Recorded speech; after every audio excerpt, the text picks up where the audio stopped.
Okay, so your report flagged the Philippines together with Indonesia for less effective COVID policies, which could hamper prospects of a rebound. What areas are you talking about here specifically? Well, I think that the most important point here, and what we've learned in terms of managing an economy in a period like COVID, is that it takes a real integrated approach. It was hard to really understand this in the beginning, 18 months ago or so. In the beginning, one might have thought, well, it's just a matter of testing and contact tracing and quarantine. And then when the vaccines became available, and then it was all about just getting vaccinated up, right? But what we've all learned over this time is that it's much more complex than that. So, for example, the vaccinations, you mentioned that soon there will be universal access to vaccines in the Philippines, and it's a great move.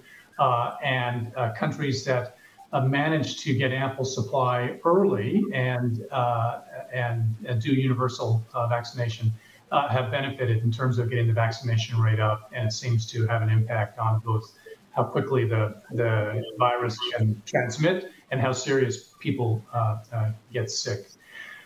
So, not only having a vaccination, but being able to get it spread broadly across all, say, age cohorts and getting it spread geographically across an entire country can be difficult in a place like the Philippines, of course, with being an archipelago. But that's important. And then the social distancing, the idea of quarantines. In the beginning, it seemed like all we had to do was shut a country or a city down for a while, right?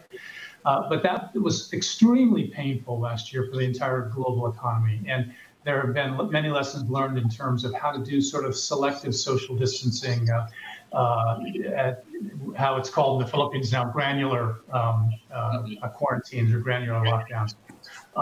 Many places are emphasizing rotation in workplaces or minimize seating in dining areas in restaurants, but still allowing restaurants to be open with just a minimal amount of seating, but very, very carefully spacing out.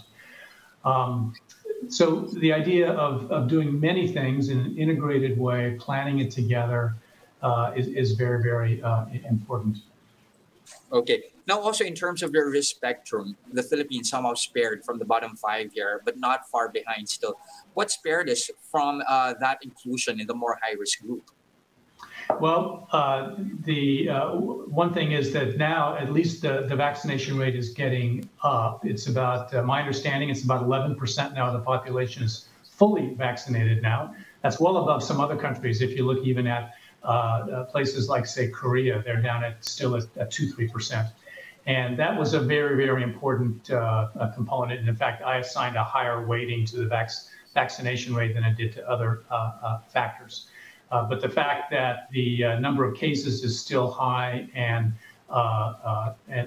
rising, and also that the number of deaths is still high, an indication of either simply how serious the cases are, and that is the case without a high vaccination rate, or could be a reflection on the quality and quantity of public health service as well.